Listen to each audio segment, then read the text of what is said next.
All right, welcome back. It is Eric Arnold here in the Sports Barn, the primary studio. It is Friday, May 7th, and we're here to bring you MLB picks. What we got? 6, 7, 6. I don't know. We'll find out. I forget. Number of picks here for Friday. So let's cover. I guess we'll get into old business here. What do we do on Thursday? We only had 2 games. Not a very good day. We won the low-rated game, lost the heavier-rated game at a big price.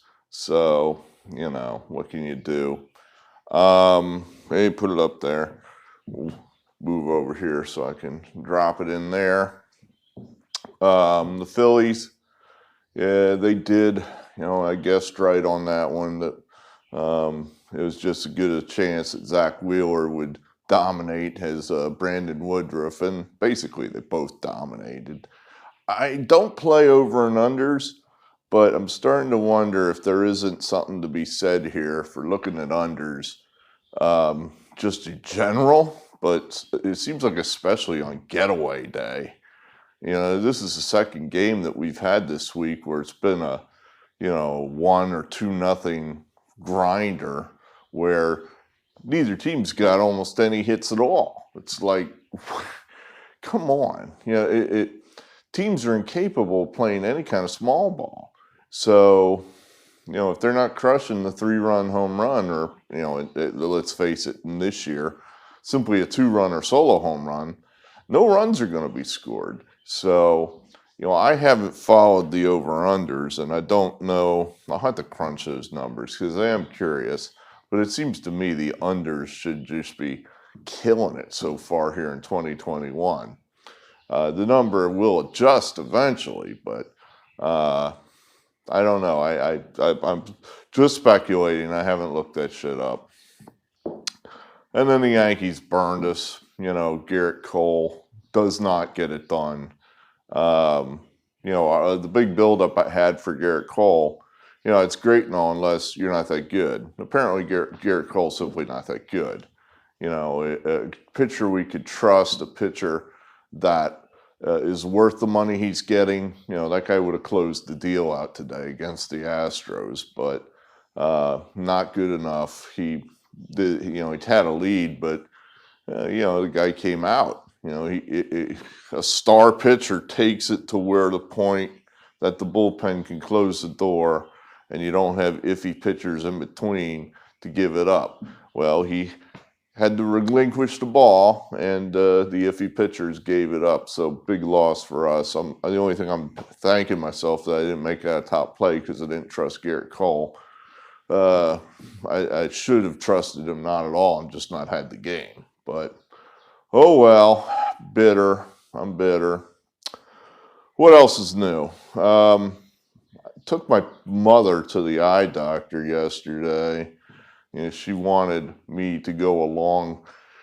They told her 2 months ago she needs some kind of corneal transplant surgery, on her eyes. The cornea that, like most old people, she goes to the doctor every other day, even if there's nothing wrong with her. I guess that's how that generally goes, is that you go to the doctor and then they say, okay, well, you need to come back in, X number of months or whatever for a checkup. Whether there's anything wrong for you or not, they say you need to come back in. Well, old people are nothing if not compliant. You tell an old person to do something, all right, you need to jump off this bridge. Should I jump with 1 foot or both feet? They'll do it. You can tell an old person anything, and they will do it. So, the doctors, a person of authority, tells an old person to come back in for a checkup in 6 months. Of course, they're going to come back in 6 months. So, she's into her never-ending routine of doctor visits. So the guy says, well, you're having trouble with your eyes. It's a progressive condition. I forget what it's called. Fuchs syndrome, something like that. where the cornea is starting to get thicker on the edges, which is causing worse vision, as if, the fact you're, in your mid 80s, that just all by itself doesn't cause worse vision. But it's a progressive condition. It'll get worse over time. I recommend you have surgery, have the cornea replaced, which will alleviate this condition. Well, he told her this in April, and she was like, I don't know. I mean, that sounds, kind of big step. What if it doesn't work? I kind of need my eyes.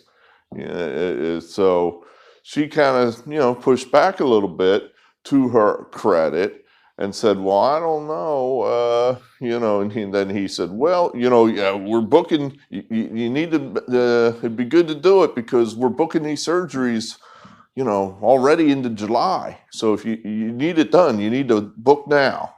And she said, well, I don't know. So she didn't schedule the surgery.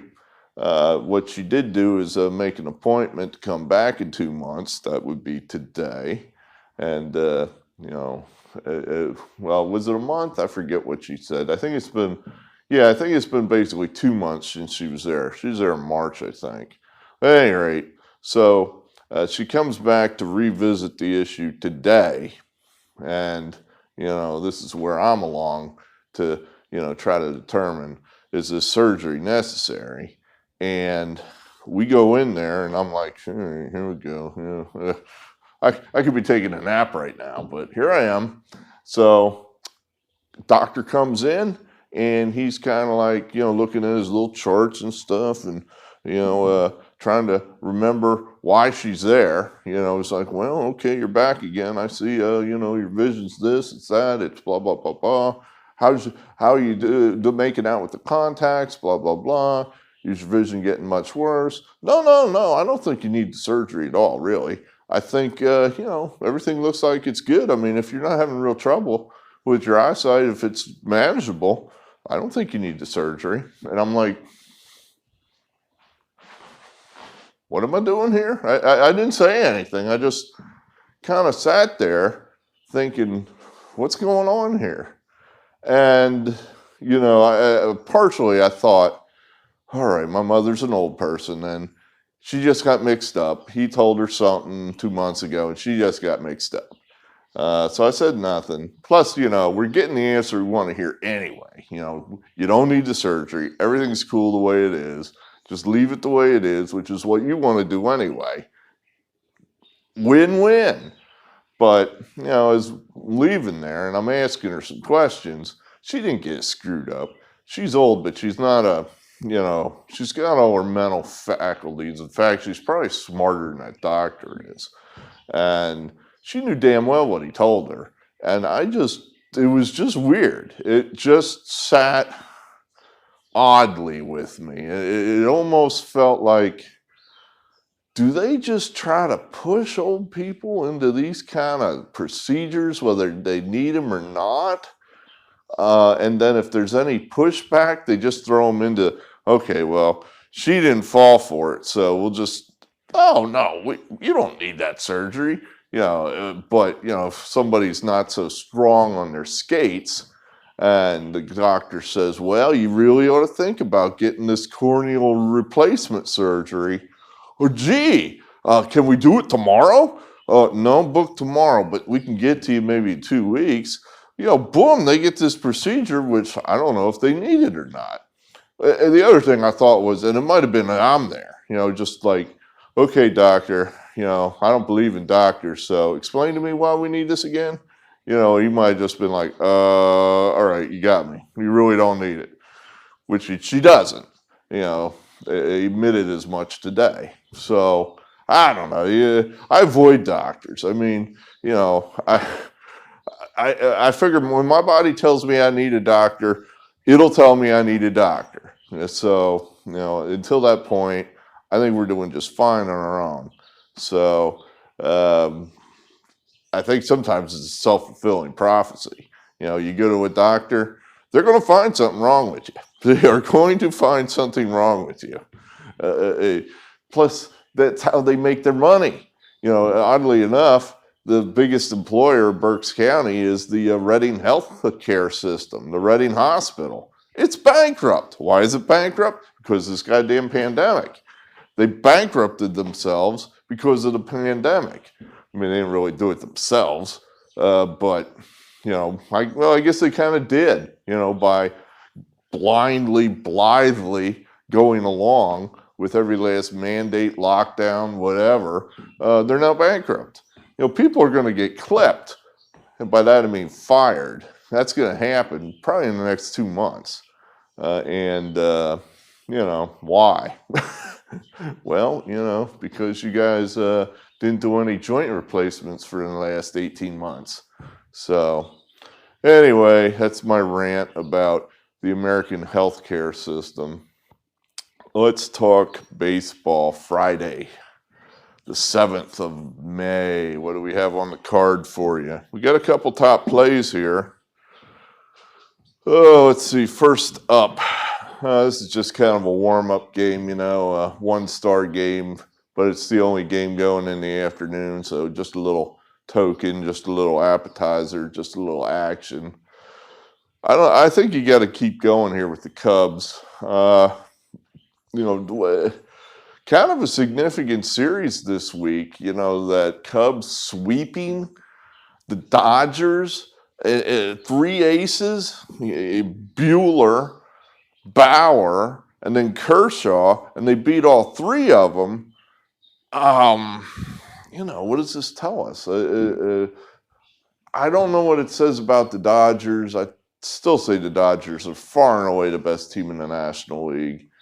And I don't feel it's time to, jump against them. The Cubs, I think it means when they have their guys healthy, they're a significant player. If Bryant's having a good year. Right now, Bryant is swinging the bat. Baez, I think he's the best one on the whole team. And then Rizzo, he's a solid citizen. He's always just there. Those 3 dudes, when they're in the lineup and they're healthy, I think you got to look at the Cubs and say this team can be a handful. So those 3 guys I expect to be on the field here at home against the Pirates. Pirates are not that good. I think they're just getting a little lucky here in the early going. 134 does not seem like that hateful a price. Yeah, Zach Davies hadn't been great, but Trevor Cahill, that's a pretty even matchup, and I'll take the triumvirate of Brian, Rizzo, and Baez over anything the Pirates have. We like the Cubs here. I think that's an okay play. Red Sox, Orioles. The Red Sox, they just keep going.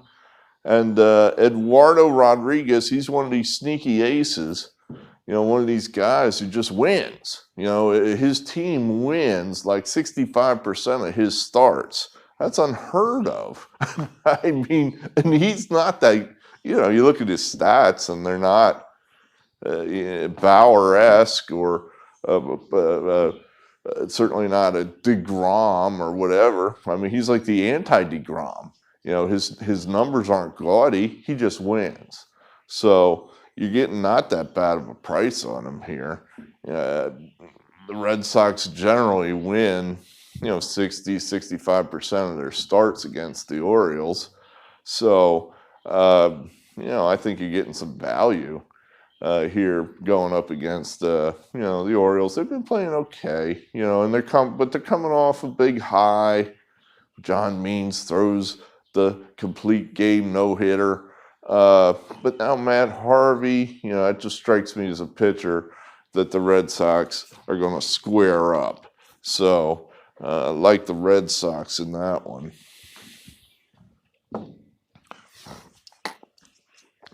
This next game, the only reason we didn't make this a top play is just because the Reds haven't played very well in Cleveland. They play these guys every year, and they haven't played that well up there. Just largely Cleveland has had a pretty good franchise over the last 20 years, and the Reds haven't. That's probably a basic function of why that is.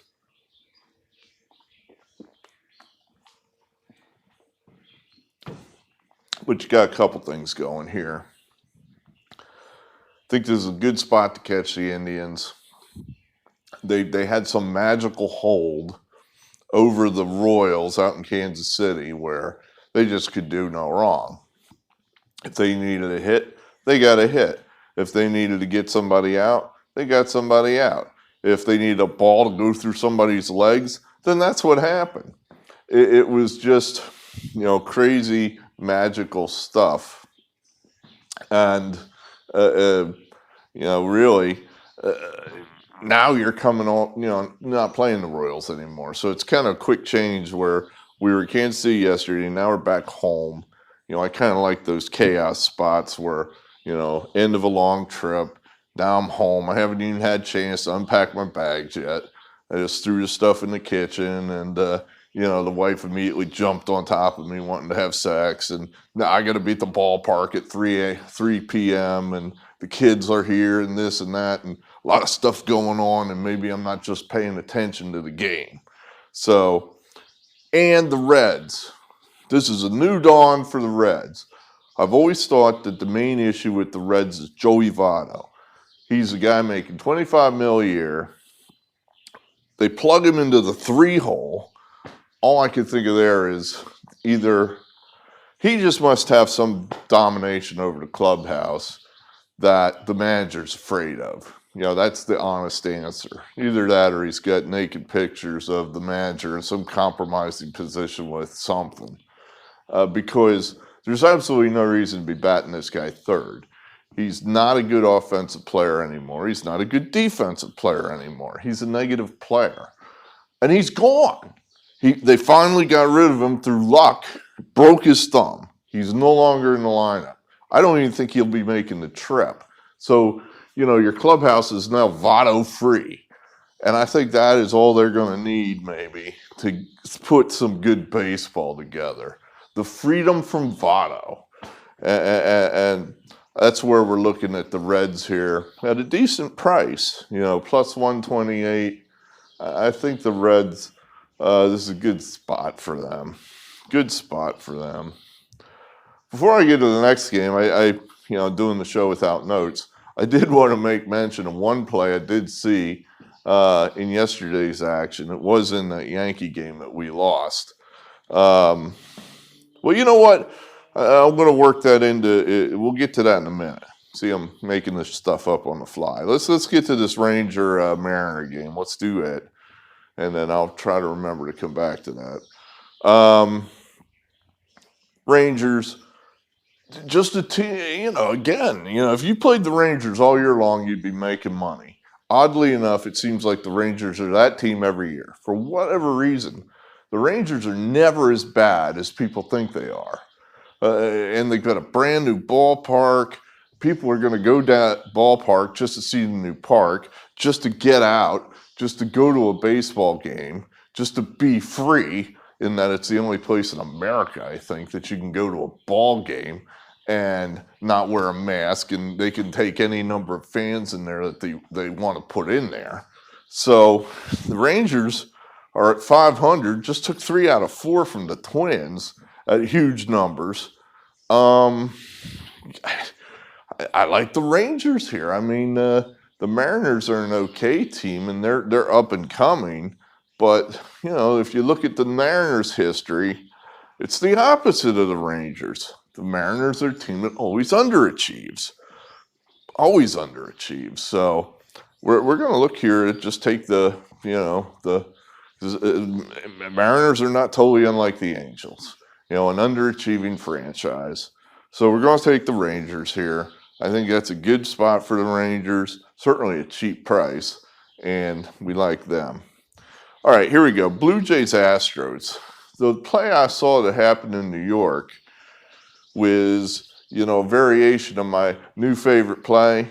The one here where we got first baseman, second baseman, shortstop on the right field side of second base, and then the third baseman playing just behind second base, just a little bit on the left field side. So you got this huge freaking shift. And then anytime any kind of play happens to second base, Everybody goes running to third base. You know, the pitcher, the catcher, the third baseman who's playing over, behind where shortstop would be. So all of them run to third base to cover the bag because nobody's there. Well, they had a play there where I guess Gilbert Torres of the Yankees is on first base. They hit a ground ball up the middle. Gilbert Torres runs to second base, and the Astros couldn't make the play. They couldn't field it, fumbled it around.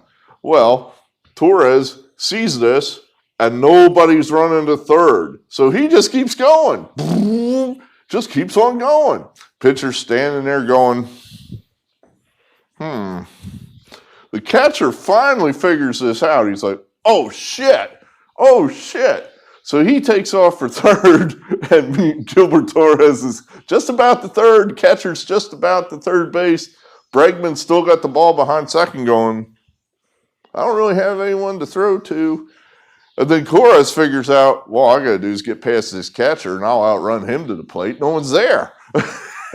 So he just keeps going. It was like a Little League play. I've never seen this outside of Little League. He just outraces the catcher to the plate. Ball never leaves here. Bregman never threw the ball. He's like, well, I don't have anyone to throw to. No one's covering any of these bases. To this moment, I still think the pitcher's standing on the mound going, should I have done something? It was incredible. It was just, you look that one up. I mean, if you haven't seen it, look it up. It was amazing. Heads up play by Torres. The one thing I just thought of as I was thinking about this play is the A.J. Hinch Astros wouldn't have done that. They would not have done that. Say what you want about them and their trash cans, but just the fact that they had trash cans meant this is a team that has attention to detail. They do not fuck up little details. Well, now he's gone. He's been gone for 2 years. They've got Dusty. Dusty, he's just there, chewing on a toothpick. That dude's just, getting a salary. He's not really doing much of anything.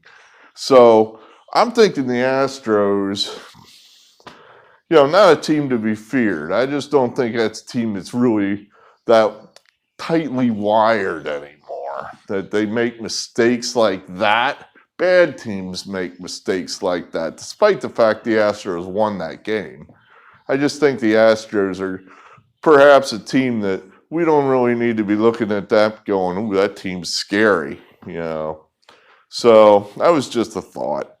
And that kind of works into what I want to say here is that our top play is the Blue Jays, not necessarily because of this play, just because the Blue Jays are, I think, a good young team that they got young players that can really swing the bat. I don't think they're quite at the price where there's still value there. You're getting budding all-stars that nobody's recognized their value yet. So the Blue Jays at a plus 130 here. This is a team that just beat the A's twice in Oakland. Oakland's one of the best teams in the league, I think. And they just beat them twice out there in the home field. Blue Jays are a sneaky, valuable team, I think. So that's where we definitely, and again, same deal here where the Astros are having this quick changeover. We're in New York yesterday. They're going to be at home tonight, kind of chaos. So the Blue Jays drop in. And, the Astros coming off an emotional series in New York. Maybe they'll be down a little bit now playing, the Blue Jays. That's not that exciting. So all that leads to this is a top play with the Blue Jays. All right, last game, also a top play. I don't like playing these huge numbers on top plays, but we're due to hit some of these, due to hit these hard, if you will. In other words, like a 10-0 run on these big numbers we like to play, the model. The model's been, screwing us on these big favorites. Part of that, I think, is maybe it's just early in the year, and, Garrett Cole loses to the Astros. He didn't go back to his, house or his penthouse tonight or last night and smash things. He went back and went, oh, well, what are you going to do? I lost. Only 130 more games to go. So I think that's part of it, in that these big favorites, they're just not into it yet. And that's too early in the year. So I'm a little nervous about that. But, you got the Rockies. They just won a couple games at home against the Giants. That's a good team. But the Rockies are a terrible road team. They always have been. I think there's good reason for that. They just have an unusual, unique advantage in their home stadium. They're geared towards that. They're familiar with that. But then when they go on the road, it's all just totally opposite. It's like, wait a minute. I thought I hit that ball pretty well, and it just went to the warning track. That ball would have been 10 rows back in Coors Field. Yeah, well, sorry, dude, you're not in Denver. And then the opposite, Cardinals, for whatever reason, just seemed to, the Mets seemed to have their number this week. And now, thank God for them, the Mets left town. Here come the Rockies, a team they played really well against, especially in St. Louis. So I just think this is a good spot for the Cardinals to get well. The guy they traded, Gomber, he was part of the Arenado deal. Here he comes in. So, he's going to want to beat the Cardinals. But, on the other hand, they traded him for a reason. And the Cardinals are probably right. In other words, this guy's just really not that good. We can part with him. So I'm thinking the Cardinals know he's not that good. He hasn't pitched that well all year long. This is just a good spot for the Cardinals to get well. And laying 200, we're going to do it. We're going to do it, and we're going to say, that the Cardinals have an 80% chance of winning this game. That's where the value is. In other words, where's the value at minus 200? Well, if a team has an 80% chance of winning, they should be minus 400. So, that's what the thinking is. We'll see if we're right or not. I'm going to be pissed. I'm going to be righteously angry and smashing shit if we lose this one. Because, damn it, this is one we should get. This should be a winner. Absolutely no excuses. This should be a winner. So, there you have it. That's all we got for you today. Top plays are the Blue Jays and the Cardinals. And then you mix in some Red Sox, Reds, and Rangers.